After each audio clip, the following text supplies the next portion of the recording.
지옥의 낚싯바늘에서 벗어나십시오. 네, 말씀 요한일서 3장 10절 말씀 함께 읽겠습니다. 이러므로 하나님의 자녀들이 나타나느니 무릇 의를 행하지 아니하는 자나 또 그 형제를 사랑하지 않은 자는 하나님께 속하지 아니하니라. 다음 말씀 한번 읽겠습니다. 시작. 하나님이 나사렛 예수에게 성령의 능력을 기름 붓듯 하였음에 그가 두루 다니시며 선한 일을 행하시고 마귀에게 눌린 모든 사람을 고치셨으니 이는 하나님이 함께 하셨음이니라. 아멘. 예수님이 두루 다니며 선한 일을 하셨다고 하셨습니다. 이 선한 일이 뭐였을까요? 사람들에게 상담을 해주는 일이었을 수도 있어요. 또는 그들에게 구제 사역을 하는 일이었을 수도 있습니다. 또는 인권 증진과 평등을 위해서 투쟁을 하셨을 수도 있습니다. 그런데 그분은 선한 일에 있어서 초점을 두신 게 있어요. 그분의 선행위는 뭐였냐면 바로 마귀를 다루는 일이었다고 말씀하십니다. 마귀에게 눌린 사람들을 자유케 하는 게 그분의 선행의 핵심이었다고 말합니다. 이 말은 뭐냐면요, 인간이 가진 고통과 왜곡에 적지 않은 부분이 바로 초자연적인 세력에 기초한다는 것을 시사하고 있습니다. 심리적 요인도 있을 수 있습니다. 사회과학적 요인도 있을 수 있습니다. 재정적 요인도 있을 수 있습니다. 그런데 가장 근원적 요인이 바로 초자연적인 요인, 즉 악한 영의 세력에 있다는 것을 예수님이 시사하고 있었던 것입니다. 여러분, 성경은요, 현대 인본주의적 관점에는 상당히 당혹스러운 세계관을 가지고 있습니다. 인간의 고통과 손실과 인간의 어떤 왜곡의 시발로서 옛뱀 곧 마귀의 존재를 지적하고 있다는 것입니다. 옛뱀이란 게 뭡니까? 이건 옛날 고대 사회라는 의미가 아닙니다. 클래식이란 뜻입니다. 클래식이 뭡니까? 옛날에도 유효하고 지금도 유효한 겁니다.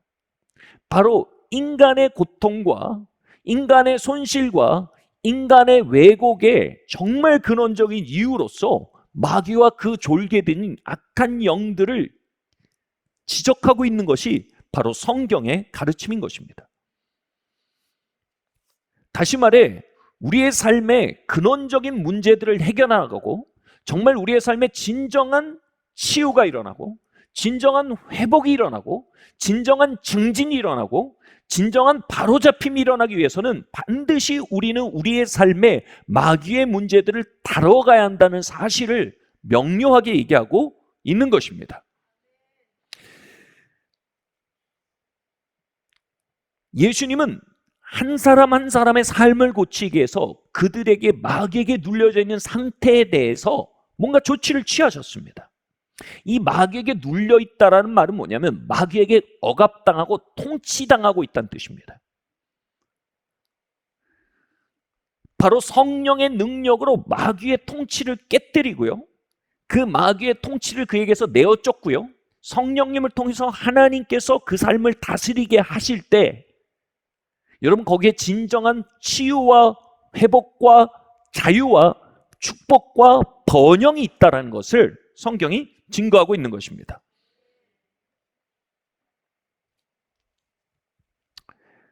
우리 다음 말씀 한번 읽겠습니다. 함께 우리 읽어볼까요? 시작. 그러나 내가 하나님의 성령을 힘입어 귀신을 쫓아내는 것이면 하나님의 나라가 이미 너희 가운데 임하였느니라. 사람이 먼저 강한 자를 결박하지 않고서야 어떻게 그 강한 자의 집에 들어가 그 세간을 강탈하겠느냐? 결박한 후에야 그 집을 강탈하리요. 아멘. 예수님이 우리의 인생 전체를 다스려가기 위해서 꼭 하시는 일이 있다는 걸 얘기하고 있습니다. 그건 뭐라고 얘기하십니까? 성령의 능력으로 강한 자들을 결박해야 한다는 겁니다. 세간을 늑탈한다는 말은 뭡니까? 우리를 진정으로 다스리신다는 겁니다.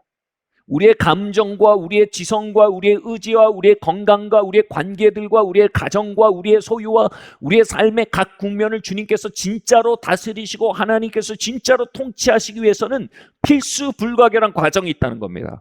바로 그것을 선점하고 있던 세력들을 결박하여 다시 말해 투쟁하여 내어 쫓는 일이 반드시 동반돼야 한다는 것입니다. 이 말은요, 우리의 감정이 종종 강한 자들, 즉 초자연적인 세력에 의해 억압당하고 있을 수 있음을 얘기하고 있는 것입니다. 예를 들어 보겠습니다.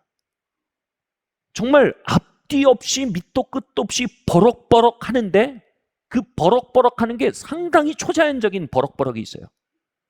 예를 들면 진짜 중요한 타이밍에 어떻게 그 정도의 피해와 상처와 고통을 초래하는 방식과 타이밍에 버럭합니다. 그걸 보면서 우리가 정말 귀신같이 화를 낸다. 귀신 같은 타이밍에 귀신 같은 대상에게 귀신 같은 방법으로 화를 내는 거예요. 또 어떻습니까?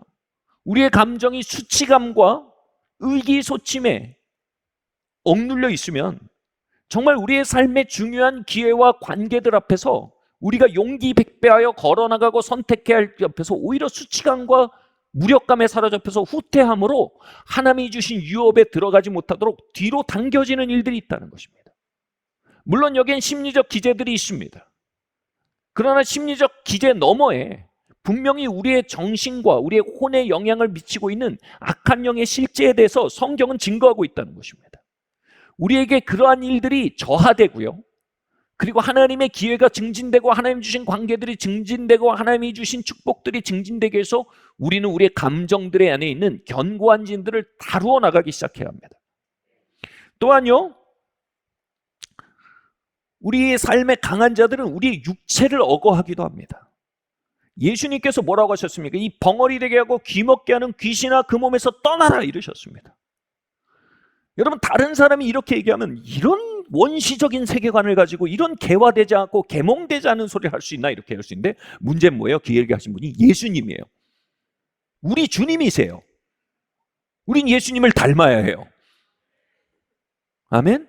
때로는요, 우리의 육체를 놓고 영적 전쟁이 벌어진다는 사실에 대해서 여러분 깨달아야 합니다. 그리고 또 세 번째로요, 악한 영은요, 우리의 생각과 의지를 점거함을 통해서 우리를 파괴로 이끌어가는 경우들이 대단히 많습니다. 그 예가 뭡니까? 가룟 유다가 예수님을 팔 때 요한복음이 이렇게 말합니다. 마귀가, 주어가 뭐예요? 마귀가입니다. 그의 무의식이 아닙니다. 그의 어린 적 시절의 트라우마가 아닙니다. 뭐라 그러면 마귀가 그에게 예수 팔려는 생각을 넣었더라라고 성경이 말하고 있습니다.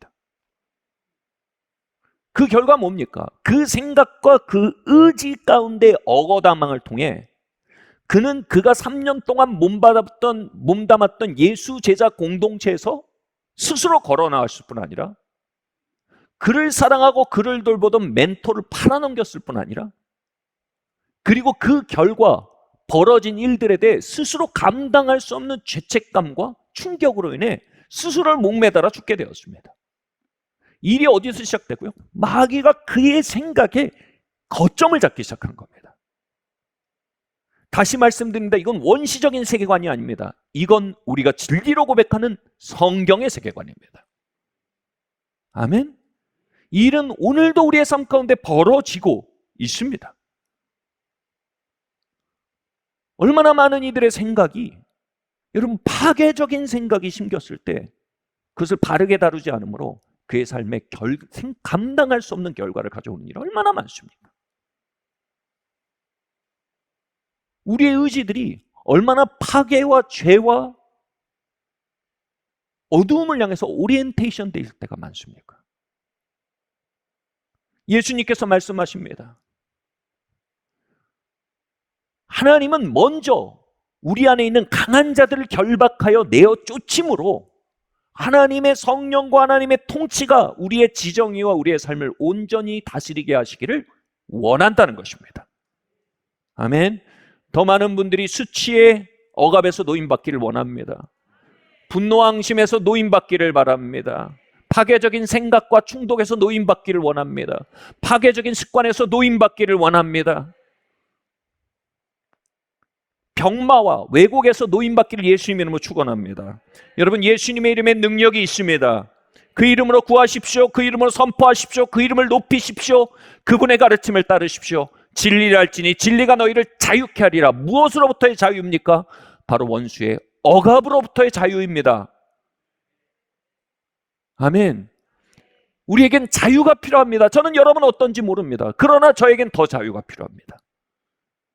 저에겐 더 많은 정서적 자유가 필요합니다. 제 의지에 더 많은 자유가 필요합니다. 저의 생각에 더 깨끗하고 명료한 것들이 필요합니다. 제 인생의 목표와 하나님의 온전하신 뜻을 이루기 위해 명석판명한 정신뿐 아니라 더 왕성한 육체적 기능들이 저에겐 필요합니다. 여러분, 이것을 초자연적인 차원과 연결시키는 성경의 가치관은 바로 무엇으로 이루어집니까? 그것들의 위에 예수의 이름이 권세를 가졌다는 사실을 성경은 가리킵니다. 예수의 이름은 내세의 권세를 가졌을 뿐 아니라 예수의 이름은 바로 현세의 권세를 갖는다는 겁니다. 아멘. 할렐루야. 우리 예수의 이름으로, 그 진리를 믿음으로 자유의 길을 걷는 산위의 마을 성도들 되시길 예수의 이름으로 축원합니다. 그런데 여기 질문이 있어요. 가룟 유다가 아무리 마귀가 그 생각에 심었다고 한들 어떻게 예수님을 팔아먹는 이 어마어마한 선택을 할 수 있었겠느냐? 여러분, 원수가 어떻게 그렇게 단회적으로 한 사람의 삶을 파괴하는 유혹을 할 수 있을까요? 사실 말이 안 됩니다. 그 정도는요. 뭐 전설의 고향처럼 갑자기 빙이 될 수 있는 것도 아니고요. 이 과정에 대해서요, 성경학자들은요 상당한 개연성을 가지고 이렇게 설명을 합니다. 이 사건의 뿌리를 여기까지 끌고 갑니다. 바로 막달라 마리아가 예수님의 발 아래 향유합합을 부어 예배하는 순간으로 그 사건을 소급시켜 갑니다. 막달라 마리아가 당시 1년치 임금, 다시 말해 한 5, 6천만 원짜리 향유 옥합을 예수님의 발에 부어서 예배합니다. 근데 가룟 유다가 보고 야 그거 투머치야 이렇게 얘기합니다. 야 그거 투머치야 라고 말하고 보니까 지금 주워 섬겨야 되거든요. 그러니까 가난한 사람한테 줘야지 이렇게 얘기를 한 겁니다. 그런데 예수님이 거기서 어떻게 하십니까? 여인의 예배를, 여인의 향유옥합 깨는 일을 오히려 지지하시고 이 일이 땅끝까지 전해지게 만들라고 프로모트 하시고요. 그리고 더 나아가서 가룟 유다에게 책망을 하십니다. 이는 뭡니까? 가룟 유다의 마음속에 있던 탐욕을 직면하신 거예요. 그리고 여인의 예배 안에 있던 그 고귀한 심령을 하나의 교제 샘플로서 예수제자 공동체 가운데 들어올리신 거예요. 그런데 감정적인 사람들은요, 모든 걸 자신에 대한 환영 또는 자신에 대한 배척으로 받아들입니다.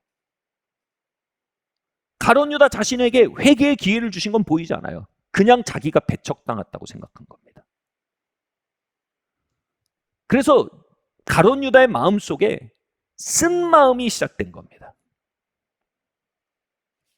아마 이렇게 생각했을지 모릅니다. 예수님을 내가 3년이나 따라다니며 이렇게 많은 일을 했는데 어떻게 예수님은 나를 거절하고 저 여인을 두둔하신단 말인가? 그리고 저 여인을 저 정도로 프로모트 하시는 것 보니까 이 공동체 안에서 내 자리는 아마도 없나 보다. 만약 예수님의 계획 속에 내가 들어있지 않다면 나는 빨리 살 길을 찾아야겠구나. 그렇다면 지난 3년은 어떻게 보상받겠는가? 마침 저 제사장들이 예수님이 어디 있는지 위치만 얘기하면 나에게 은 30냥을 준다고 했다. 그러면 그건 내 퇴직금 정도로 생각하면 되겠구나. 아마 그의 생각이 이렇게 돌아갔을지 모릅니다. 그래서 그는 그 쓴마음 가운데 일어나는 일련의 생각들을 따라서 움직여간 것입니다. 자신의 쓴마음이 보상받기에 은 30 정도는 그렇게 크지 않은 대가라고 생각하며 받았을 것입니다. 예수님이 있는 위치를 이야기해 주는 정도는 예수님에 대해 그렇게 지나친 가해는 아닐 거라고 생각했습니다. 그러나 그 일련의 사건들 뒤에 누가 있었다고요? 바로 악한 영, 마귀가 있었다고 얘기합니다. 그리고 그 일련의 생각의 연속을 주관한 게 바로 마귀였다고 얘기하는 겁니다. 마귀가 예수님을 팔기 위해 연속적인 생각을 가룟 유다 안에 넣고 있었다고 얘기한 겁니다. 그리고 그 연속적인 생각의 시발이 바로 가룟 유다에 시작된 쓴마음, 비통한 마음, 상처받은 마음이었다라고 이야기하는 것입니다.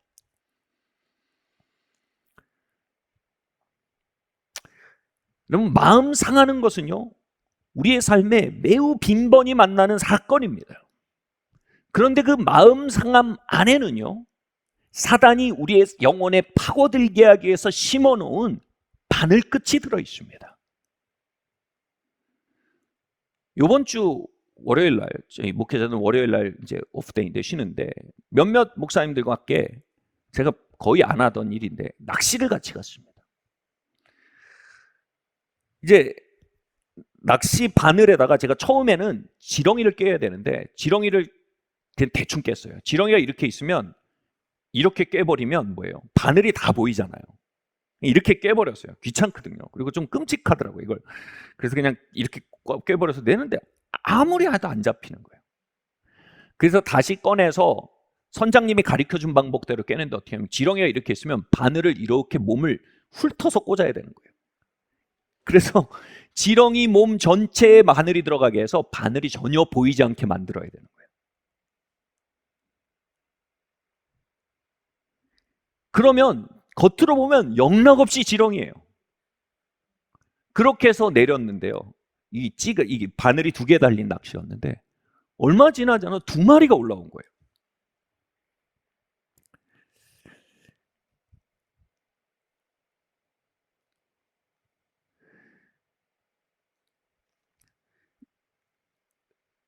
여기 낚시 미끼를 아주 잘 낀 낚시 바늘이라는 헬라어 의미가 우리나라 번역으로 이렇게 돼 있어요.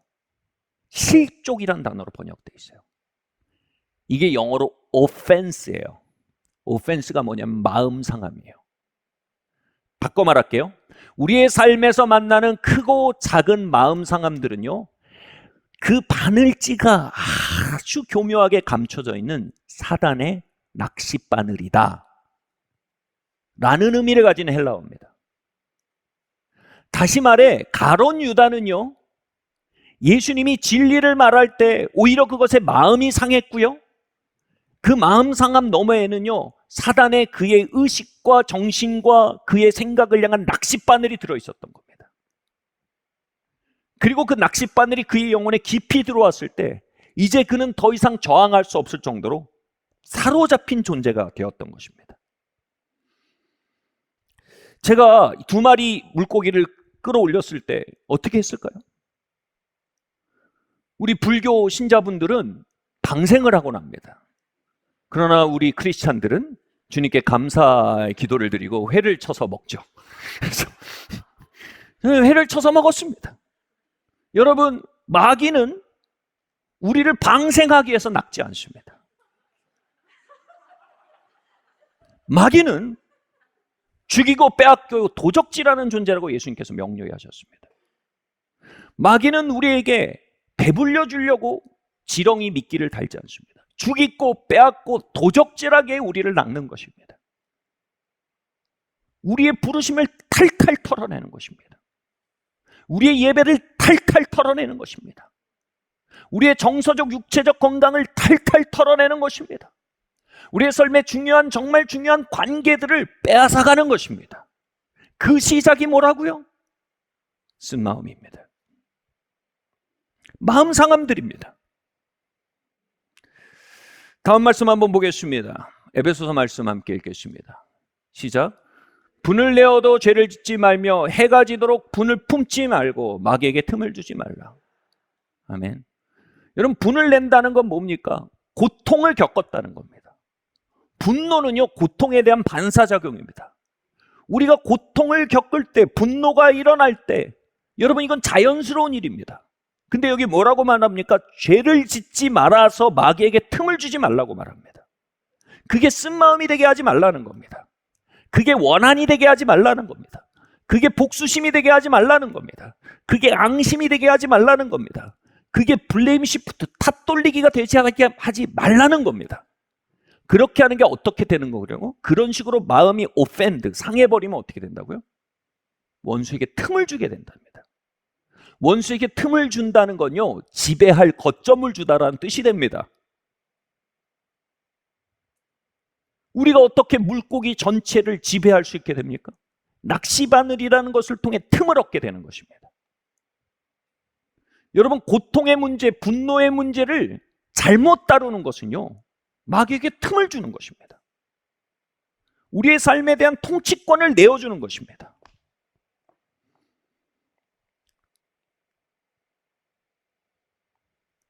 우리가 그 속에서요, 쓴마음을 품고 앙심을 품고 용서치 않고 저주하고 복수하려고 하고요, 잘못된 반응을 하기 시작할 때 여러분, 마귀는요, 잡혔다, 손맛을 느끼는 거예요. 그리고요, 우리가 그걸 꽉 물었을 때 어떻게 합니까? 끌어내기 시작합니다. 어떻게 해요? 하나님의 임재 밖으로 끌어내기 시작합니다. 하나님의 통치 밖으로 끌어내기 시작합니다. 하나님의 말씀 밖으로 끌어내기 시작합니다.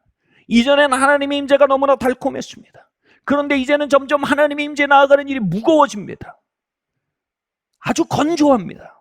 이전에 하나님의 말씀이 들려지고 꿀처럼 달았습니다. 그런데 이제는 하나님의 말씀이 너무 무겁고 너무 어렵고 너무 길게 느껴지는 겁니다. 이전에는 성도의 교제가 나의 안식처여 피할 성벽이었습니다. 근데 점점 성도의 교제는요, 성도들은 점점 잠재적 가해자로 느껴지고요, 그들 앞에서 위협을 느끼고요, 그들과의 관계가 내게 오히려 짐처럼 느껴지는 겁니다. 도피하고 싶어지는 겁니다. 여러분, 이 일이 어디서 시작된다는 겁니까? 마귀의 낚싯밥을 물고요, 그가 우리를 당기기 시작할 때 여러분, 우리는 순차적으로 하나님이 우리에게 주신 복락에서 끌려나가기 시작한다는 겁니다. 아멘.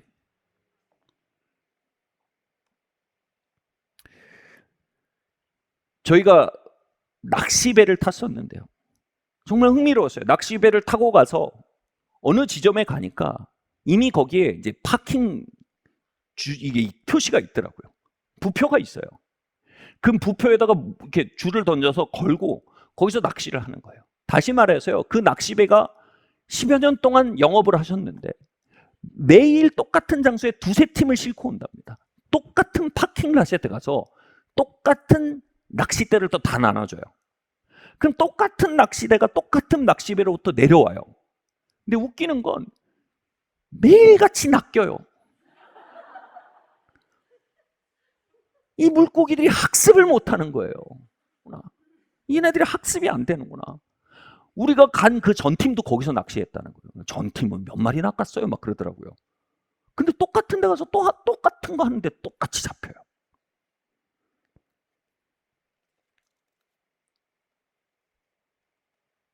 여러분, 지난 2000년 동안 마귀는요, 똑같은 미끼를 끼워서요, 똑같은 장소에서요, 똑같은 방식으로 낚시를 해왔어요. 그런데 매년 어획량이 풍성해요. 성경이 이렇게 말해요. 그들이 계속해서 배우나 진리에 이르지 못한다. 여러분, 우리가 배운 것으로 우리가 진리 안에 성장하지 못해요. 우리는 사랑해야 한다고 배웁니다. 그죠? 아멘? 우리는 화목해야 한다고 배웁니다. 아멘? 우리는 용서해야 한다고 배웁니다. 아멘? 우린 누군가 무언가가 우리를 상하게 할 때 놓아보낼 줄 알아야 한다고 배웁니다. 아멘? 그러나 낚싯바늘이 내려오면 끝끝내 그걸 물어버립니다. 그리고 다 털리는 겁니다.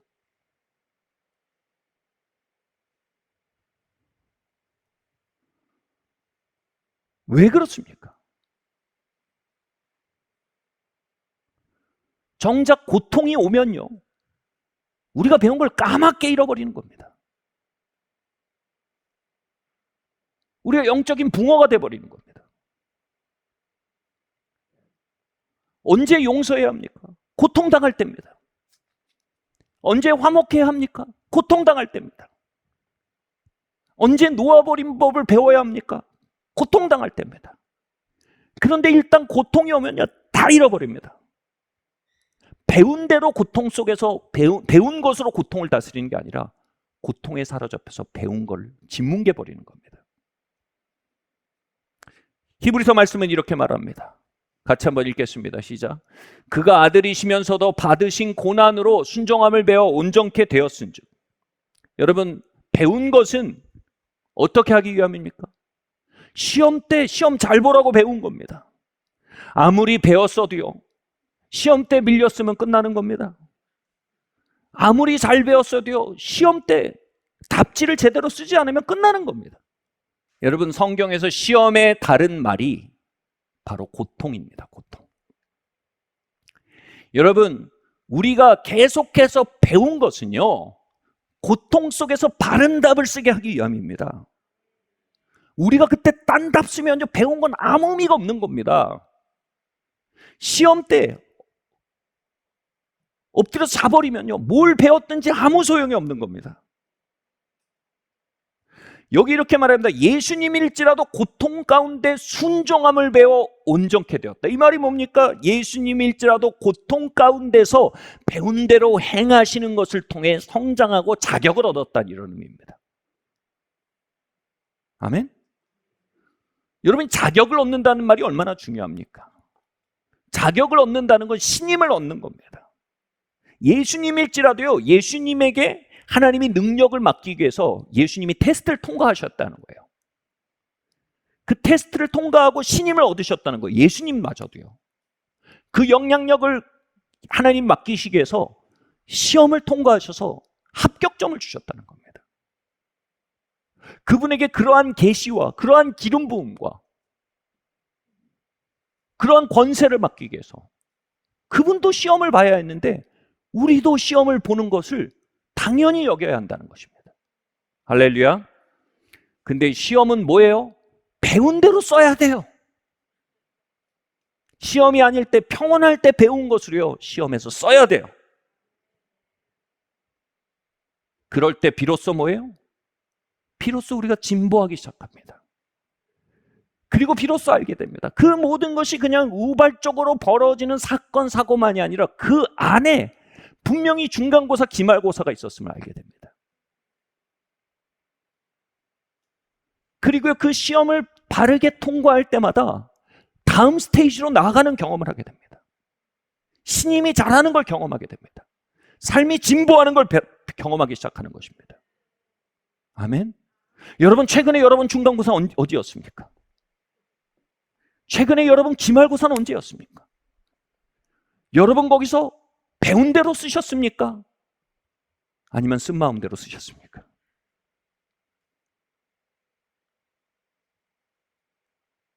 여러분 거기서 진리를 배운 대로 그 답지에 기록해 나가셨습니까? 아니면 성깔대로 기록해 가셨습니까? 여러분 시험을 패스하고 계십니까? 아니면 같은 시험 앞에 계속 쳇바퀴 돌듯이 시험을 시험인지도 모른 채로 계속해서 미끄러지고 계십니까? 패스하시길 예수 이름으로 축원합니다. 시험 때 깨었길 예수 이름으로 축원합니다.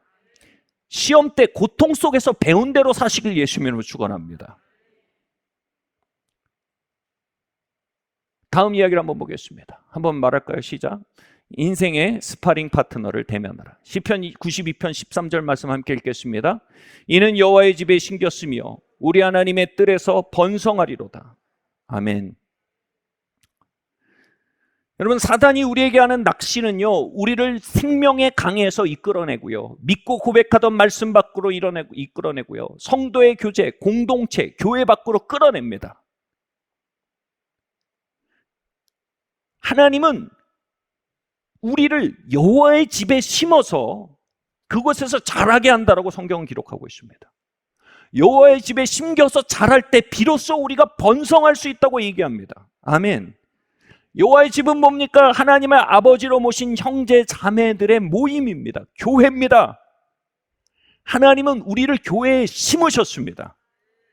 우리는 교회에 심겨진 나무고요, 교회에 심겨져서 뿌리를 받고 터가 굳어져서 양분을 먹고 성장함을 통해서 비로소 가지가 뻗어나가고 비로소 열매가 맺히고 번영할 수 있는 존재들이라는 겁니다. 심으셨다는 말은요, 농사를 의미합니다. 여러분, 농사는 뭡니까? 심고 나서 어떻게 합니까? 열매가 바로 맺히지 않습니다. 물을 주고요, 기다립니다. 봄을 지납니다. 여름에 뜨거운 태양을 견뎌야 합니다. 또 가을 직전에 가뭄도 견뎌야 합니다. 겨울에는 또 그 한파를 견뎌야 합니다. 뿌리가 박힌 나무는요, 거기에 뿌리를 받고 뜨거운 태양도 견디고 추위도 견디고 가뭄도 견디면서 뿌리가 박아지고 토가 굳어지고 성장하고 마침내 하나님의 부르심이 나타나고 하나님의 열매들이 맺히는 시절을 향해 나아가게 되는 겁니다.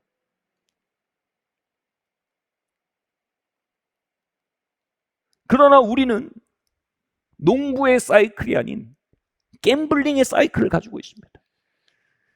여러분, 그러나요, 하나님의 역사는 갬블링이 아니고 하나님의 역사는 농사입니다.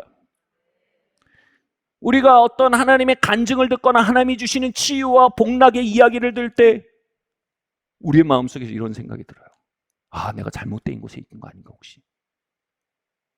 내가 자리를 옮겨야 되는 거 아닌가?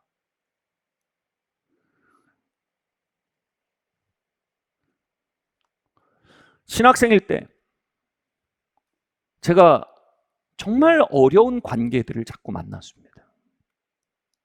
이 어려운 관계라는 게 지나고 보면 그 사람들이 그렇게 나쁜 사람들이 아니에요. 근데 요즘 말로 이거죠. 케미스트리가 안 좋은 거.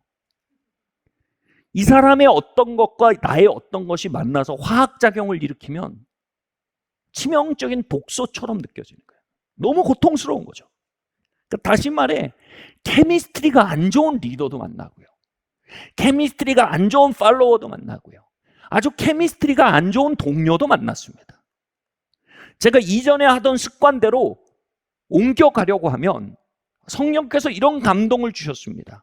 네가 지금 이 고통 속에서, 이 시험 속에서 도망쳐 버리면 너는 이 시험을 다시 만날 것이다. 재수죠, 재수. 네가 만나는 이 영적 전쟁은 사람 얼굴만 바꿔서 너에게 다시 찾아올 것이고, 네가 이 시험을 패스할 때까지 너는 장소만 바뀌어서 이 시험을 다시 만나게 될 것이다. 하나님 뭐라고 하시는 겁니까? 영준아, 도망치지 마. 여기서 성장해. 영준아, 이 영적 전쟁에 대면하고 들어가서 승리해야 된다. 여러분, 좋은 코치는요, 권투 선수에게 스파링 파트너를요, 아주 정확한 스파링 파트너를 붙입니다. 어떤 스파링 파트너요? 그 권투 선수의 약점을 드러내주는 스파링 파트너요. 그래서 그 약점을 극복하게 만드는 스파링 파트너를 붙여서 보내줍니다. 이건 코치가 잔인하거나 고약해서가 아닙니다. 코치가 정확해서입니다. 뒤돌아보면요, 하나님은 저에게 정말 좋은 스파링 파트너들을 보내주셨습니다.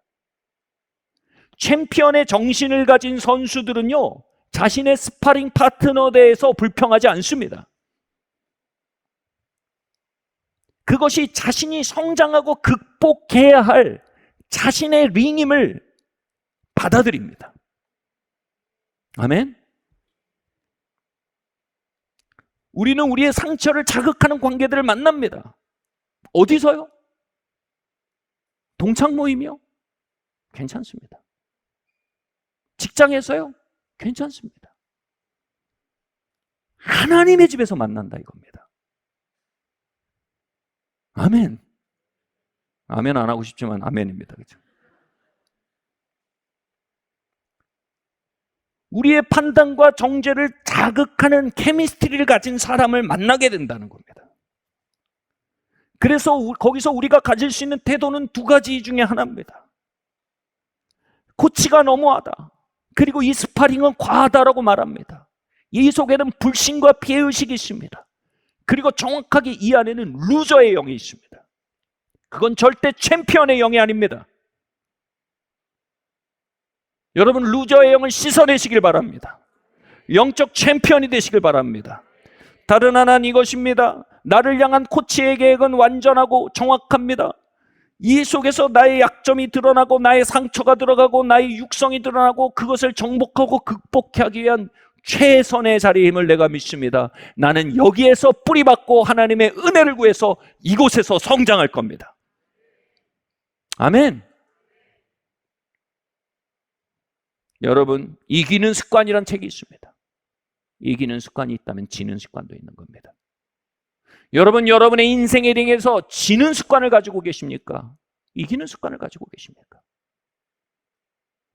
여러분, 원수의 낚싯바늘에 오리엔티드 되어 있습니까? 그리스도의 사랑에 터가 굳어지고 뿌리가 박는 일에 오리엔티드 되어 있습니까?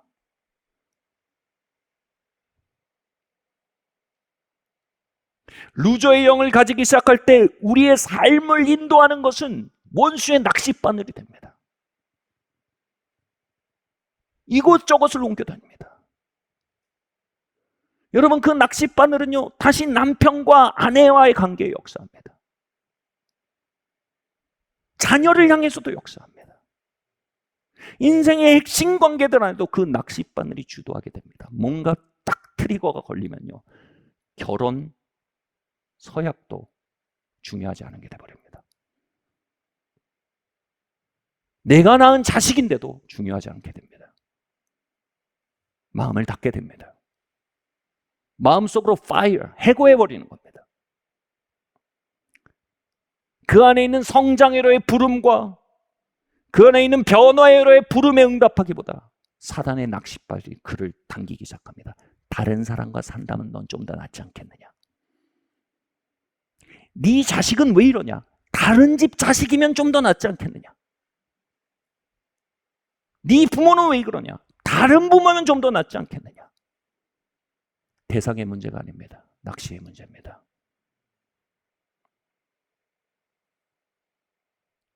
다음 말씀 한번 보겠습니다. 함께 읽겠습니다. 시작. 상황과 대상을 바꾸려는 마음에서 나의 마음을 바꾸려는 마음. 함께 잠언 말씀 읽겠습니다. 시작. 내 원수가 배고파하거든 음식을 먹이고 목말라 하거든 물을 마시게 하라. 그리하는 것은 핀 숯을 그 머리에 놓는 것과 일반이요 여호와께서 내게 갚아주시리라. 아멘. 우리가 대상을 시비하는 마음을 갖는 것을 뭐라고 하냐면 심판하는 마음이라고 합니다. 판단하는 마음이라고 합니다. 너의 그 면이 나를 고통스럽게 한다 이겁니다. 정확히 말합시다. 그 사람의 그 면과 나의 어떤 면이 일으킨 화학작용이 나를 힘들게 하는 겁니다. 아멘? 화학작용은 뭡니까? 둘 중에 한 요소만 없어져도 화학작용은 안 일어납니다. 바보 같은 일은 뭐예요? 너의 그 요소를 없애라. 그리함으로 이 화학작용을 멈추게 하겠다. 하나님은 그 사람에 대한 변화의 능력을 우리에게 맡기신 적이 없어요. 하나님은 우리 자신에 대한 변화의 능력만 우리에게 맡기셨어요. 그 사람의 어떤 요소를 없애려는 헛수고를 그만두고 그 화학정을 자꾸 일으키는 나의 어떤 요소를 찾아 없애는 것이 지혜로운 길이에요. 아멘? 심판, 복수는요, 단순히 안갚음을 의미하는 게 아닙니다. 나를 보호하려는 자동적인 반사행위입니다. 다시 그러지 못하게 하겠다는 겁니다. 똑같은 고통을 일으키지 못하도록 조치를 취하겠다는 겁니다. 그런데 문제는 뭡니까? 우리가 그렇게 대상의 멱살을 잡고 대상을 변화시키기 위해서 겁을 주거나 뭘 하려고 해도요, 그건 하나님이 우리에게 맡기신 권한 밖에 일어나는 겁니다. 보호가 안 돼요. 똑같은 일은 계속 벌어져요. 우리의 힘으로 우리를 보호하려지만 보호가 안 되는 거예요. 여기서 말하는 게 뭐예요? 우리가 멱살을 잡고 있는 상태에서는 하나님이 핸들링을 못 하십니다. 우리가 그 멱살을 놓을 때 하나님이 핸들링 하십니다. 아멘? 그래서 우리가 항상 하는 말이 뭐예요? Let go, let God. 내가 let go 해야 하나님이 하십니다. 아멘? 이게 뭐예요? 우리가 얘기하는 용서입니다. 용서. 하나님 앞에 내가 손을 놓습니다 라고 말할 때 이제 하나님이 그 사람의 이슈를 핸들링 하신다는 거예요. 근데 여기 중요한 게 있어요. 하나님은요, 용서를요, 단순히 립 서비스를 말하는 게 아닙니다. 마음으로부터 용서하라고 했어요. 이 말은요, 입으로 하는 용서와 마음으로 하는 용서의 차이를 말하는 거예요. 마음으로 하는 용서가 뭡니까? 원수가 배고프든 음식을 주고 목말라거든 물을 마시게 하고 하는 것입니다. 그렇게 하면 핀숫, 즉 하나님의 심판, 하나님의 핸들링이 그 머리 위에 임하게 하는 일이라는 겁니다. 우리가 입으로만 용서합니다가 아니라 어떻게 하라고요? 그 사람을 축복하기 시작하라는 겁니다. 하나님께 속한 자, 하나님께 통치되고 있는 자들은 그 형제를 사랑한다. 바꿔서요, 마귀에게 통치되건 자, 마귀에 속한 자들은 그 형제를 미워한다. 여러분, 사랑과 미움은요, 감정이 아닌 초자연입니다. 성도의 관계는요, 단순히 따뜻한 이런 온정적인 분위기를 얘기하는 게 아니고 영적 전쟁입니다, 여러분. 아멘? 여러분, 우리를 바른 곳에 포지셔닝 시키기를 예수님 이름으로 축원합니다. 성도들을 사랑하는 자리로 돌아옵시다. 나한테 케미가 안 좋은 관계들을 나의 스파링 파트너로 생각합시다. 인생의 링에서 도망치지 말고 더 걸어 들어갑시다. 그리고 그곳에서 나의 십자가를 달개지고 승리의 길을 갑시다. 아멘? 그 길에서 뭐가 회복된다고요? 우리의 삶의 톨처러들, 우리의 삶을 다양한 방식으로 억어하던 영적 세력들을 향한 권세가 우리에게 돌아온다는 겁니다. 하나님께 순복하라. 그리고 마귀를 대적하라. 그리하면 그들이 너희를 피하리라. 하나님은 우리에게 명합니다. 원수를 사랑하라고요. 서로 사랑하라고요. 여러분, 이 주에 우리가 그 모든 일을 위해서 함께 결정하고요, 함께 걸어 나올 때요, 치유가 임할 것입니다. 마음이 회복될 것입니다. 관계들이 돌아올 것입니다. 잃었던 것들을 되찾게 될 것입니다. 하나님 나라의 복음의 역사와 능력이 이 공동체에 더욱더 노도와 같이 밀어닥치게 될 것입니다.